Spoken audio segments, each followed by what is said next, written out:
Hello dear students, आइए आज की क्लास में डिस्कस करेंगे कुछ और important MCQs on plant pathology. सबसे पहले क्वेश्चन को देखते हैं कि इसमें क्या हमसे पूछा गया है। पहला क्वेश्चन है dustbin fungus is basidiomycetes, deuteromycetes, ascomycetes या नन ऑफ द अबव। तो ध्यान रखेंगे कि जो डस्टबिन फंगस है वो बेसिकली ड्यूटेरोमाइसिटीज को बोला जाता है, और क्योंकि ड्यूटेरोमाइसिटीज में सेक्सुअल रिप्रोडक्शन एब्सेंट होता है तो इसीलिए ड्यूटेरोमाइसिटीज को हम और किस नाम से जानते हैं, तो आप सभी को शायद याद होगा, it is also known as imperfect fungus. तो इम्परफेक्ट फंगस तो कई बच्चों को पता भी होगा, बट ध्यान रखिएगा कि ड्यूटेरोमाइसिटीज ग्रुप को हम डस्टबिन फंगस के नाम से भी जानते हैं। इसके बाद आते हैं क्वेश्चन नंबर 2 पर। The sterile hair-like structure present in the periphery of ostiole is known as। ostiole basically fruiting body के opening को कहते हैं जहां पर वो खुलता है, और कभी कभार इस ostiole में कुछ sterile hairs पाए जाते हैं और इन sterile hairs को कहा जाता है पेरीफाइसिस, यानी कि ऑप्शन नंबर ए। इसके बाद आते हैं क्वेश्चन नंबर 3 पे। The bird eye spot symptom is seen in which disease of grapes? अंगूर के किस बीमारी में बर्ड के आई के शेप के स्पॉट्स बनते हैं? तो ध्यान रखिएगा ये पर्टिकुलर सिम्टम होता है एंथ्रैक्नोज डिजीज का। Coming to question number 4, UG99 is a race of।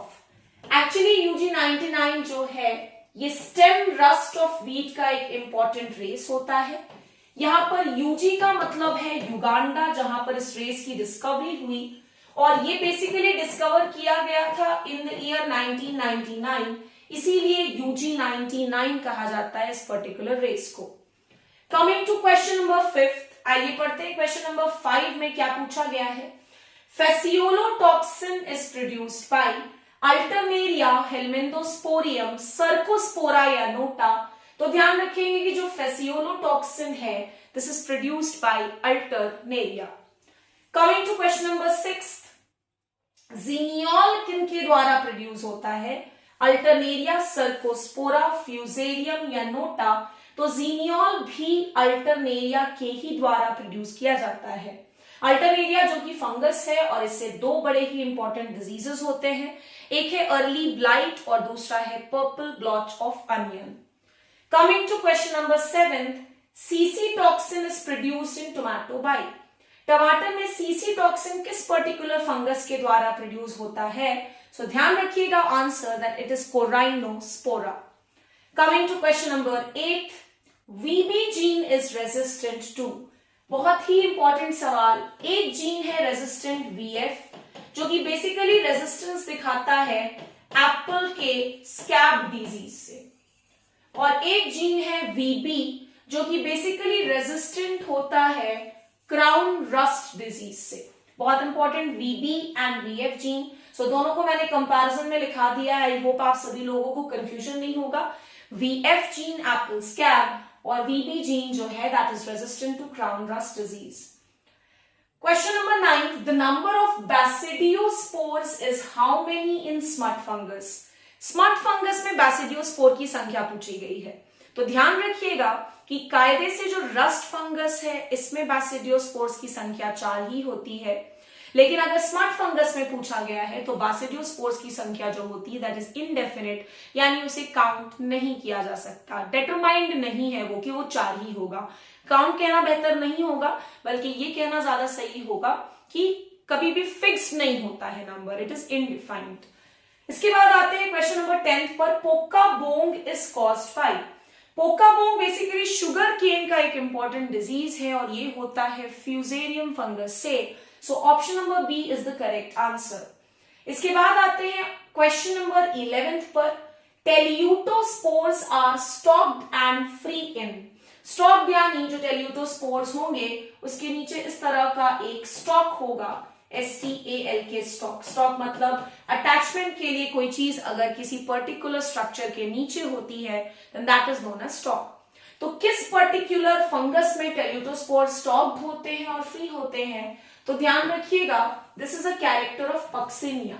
वहीं अगर हम मेलानोस्पोरा, इससे भी रस्ट होता है, लिंसिड रस्ट, इसके टेल्यूटोस्पोर्स की बात करें तो ये सेसाइल होता है। सेसाइल मतलब स्टॉकलेस, इसमें किसी तरह का स्टॉक जैसा स्ट्रक्चर नहीं बनता है, ध्यान रखिएगा। Coming to question number 12, inflorescence gets hypertrophied in which disease of mango? इनमें से मैंगो के किस बीमारी में इन्फ्लोरेसेंस हाइपरट्रॉफी दिखाता है? हाइपरट्रॉफी का मतलब होता है साइज में इंक्रीज हो जाना। बहुत ही अच्छा क्वेश्चन है, and the correct answer will be malformation. इसके बाद कमिंग टू क्वेश्चन नंबर 13, आइए पढ़ते हैं क्वेश्चन नंबर 13 को। ब्यूमॉन्ट रूल इज रिलेटेड टू, बहुत ही अच्छा क्वेश्चन। डच रूल मैंने बहुत सारे एमसीक्यू सेशंस में आप सभी के साथ डिस्कस किया है। अब यहां पर पूछा है ब्यूमॉन्ट रूल किस डिजीज से रिलेटेड है, तो ध्यान रखेंगे that it is related to late blight. इसके बाद हम आते हैं क्वेश्चन नंबर 14 पर। पोटैटो वायरस एस इज, जो पोटैटो वायरस एस होता है वो किस पर्टिकुलर ग्रुप ऑफ वायरस को बिलोंग करता है? तो ध्यान रखिएगा कि जो पोटैटो वायरस वाई है, पोटैटो वायरस वाई, इसका ग्रुप तो पोटी वायरस ही है, और पोटैटो वायरस एस का जो ग्रुप है इट इज कार्ला वायरस। कौन सा वायरस? वो कार्ला वायरस। इसके बाद आ जाते हैं क्वेश्चन नंबर 15 पर। कंसेंट्रिक, कॉन्सेंट्रिक का मतलब होता है सर्कल के अंदर सर्कल्स का होना, और ये जो कंसेंट्रिक रिंग्स बन रहे हैं उनका कलर कैसा होगा? वेलवेटी। तो पूछा गया concentric velvety rings appear in which disease? तो ध्यान रखिएगा वेलवेट कलर का कंसेंट्रिक रिंग हमेशा पर्पल ब्लॉच का एक बहुत इंपॉर्टेंट सिम्टम माना जाता है। Purple blotch this is a very important disease of onion and garlic, और ये होता है अल्टरनेरिया पोराई से। Coming to question number 16, wire stem symptom is seen in. Wire stem का मतलब है स्टेम का बहुत थिन और हार्ड हो जाना। So wire stem symptom is seen in, ध्यान रखिएगा, dieback of chilli. Another very important and very new kind of a question, so definitely ये आने वाले एग्जाम्स के लिए इंपॉर्टेंट हो जाता है, वेदर इट इज सीयूईटी और whether it is any kind of a PG entrance examination. Question number 17, murda complex disease is related to. बहुत ही अच्छा क्वेश्चन। मुर्डा कॉम्प्लेक्स डिजीज किस पर्टिकुलर क्रॉप से रिलेटेड है? आप चाहें तो कमेंट सेक्शन में मुझे ये भी बता सकते हैं कि ये मुर्डा कॉम्प्लेक्स एक्चुअली होता क्या है और किससे होता है। वैसे ये होता है जिस क्रॉप में, दैट इज चिली। इसके बाद आते हैं 18 नंबर के क्वेश्चन पे। बहुत अच्छा question. Scab pathogen is active in. Scab का जो पैथोजन है वो किस तरह के सॉइल्स में एक्टिव होता है? तो ध्यान रखिएगा ड्राई सॉइल्स में ये ज्यादा एक्टिव होता है, इसीलिए इसके ग्रोथ को सप्रेस करने के लिए हम वेट बना सकते हैं सॉइल को, पानी ऐड कर दीजिए, स्कैब का ग्रोथ बहुत हद तक कंट्रोल हो जाता है। Coming to question number 19, the resting spore in Verticillium is. Verticillium जो कि एक फंगस है और इससे जो डिजीज होता है वो है विल्ट, और वर्टिसिलियम के द्वारा बनने वाला जो रेस्टिंग स्पोर है उसका नाम है माइक्रोस्क्लेरोशिया, और क्लेमाइडोस्पोर भी एक तरह का रेस्टिंग स्पोर है और ये बनता है फ्यूजेरियम फंगस के द्वारा। इसके बाद आ जाते हैं क्वेश्चन नंबर 20 पर। Tilletia caries causes. तो टिलेशिया कैरीज जो है this is basically causing common bunt. Tilletia caries से कौन सा डिजीज होता है? तो इससे होता है कॉमन बंट। करनाल बंट होता है नवोसिया इंडिका से। लूज स्मार्ट होता है अस्टिलागो से, इसीलिए आंसर क्या हो जाएगा? कॉमन बंट। 21 नंबर के क्वेश्चन पर आते हैं। एक्स डिजीज जो कि पीच का बहुत इंपॉर्टेंट डिजीज है, एक्स डिजीज इनमें से किस माइक्रो ऑर्गेनिज्म से होता है? So the correct answer is phytoplasma. इसके बाद आते हैं क्वेश्चन नंबर 22 पर। Rice yellow disease is caused by. तो जो राइस में येलो डिजीज है ये भी फाइटोप्लाज्मा से होता है। इसके बाद हम आते हैं क्वेश्चन नंबर 23 पर। Peach leaf curl is. Peach में जो लीफ कर्ल डिजीज है वो कैसा डिजीज है? तो आपको बता दूं कि जो पीच लीफ कर्ल है ये फंगस से होता है, टैफ्रिना, इसीलिए आंसर क्या हो जाएगा? Fungal disease. 24 नंबर का क्वेश्चन बहुत ही अच्छा क्वेश्चन और नया भी होगा, आई एम श्योर आप में से मैक्सिमम स्टूडेंट्स के लिए। Plum pocket is a disease caused by. Plum में पॉकेट डिजीज किससे होता है? तो ध्यान रखिएगा, it is also caused by टैफ्रिना।